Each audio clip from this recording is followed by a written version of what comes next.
If people observe their own unconscious tendencies in other people, this is called a projection. Political agitation in all countries is full of such projections, just as much as the backyard gossip of little groups and individuals. Projections of all kinds obscure our view of our fellow men, spoiling its objectivity, and thus spoiling all possibility of genuine human relationships. And there is an additional disadvantage in projecting our shadow. If we identify our own shadow with, say, the communists or the capitalists, a part of our own personality remains on the opposing side. The result is that we shall constantly, though involuntarily, do things behind our own backs that support this other side, and thus we shall unwittingly help our enemy. If, on the contrary, we realize the projection and can discuss matters without fear or hostility, dealing with the other person sensibly, then there is a chance of mutual understanding, or at least of a truce. Whether the shadow becomes our friend or enemy depends largely upon ourselves. The shadow is not necessarily always an opponent. In fact, he is exactly like any human being with whom one has to get along, sometimes by giving in, sometimes by resisting, sometimes by giving love, whatever the situation requires. The shadow becomes hostile only when he is ignored or misunderstood. Sometimes, though not often, an individual feels impelled to live out the worst side of his nature and to repress his better side. In such cases, the shadow appears as a positive figure in his dreams.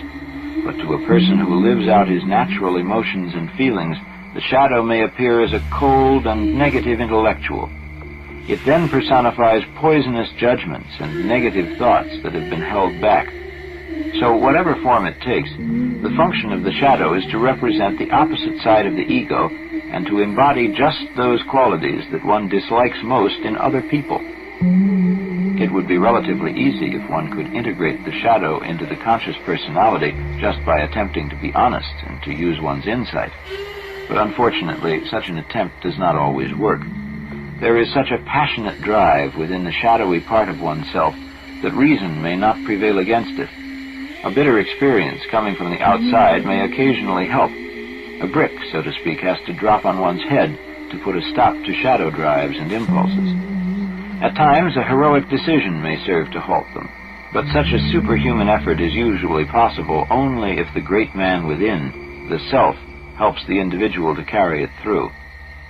The fact that the shadow contains the overwhelming power of irresistible impulse does not mean, however, that the drive should always be heroically repressed.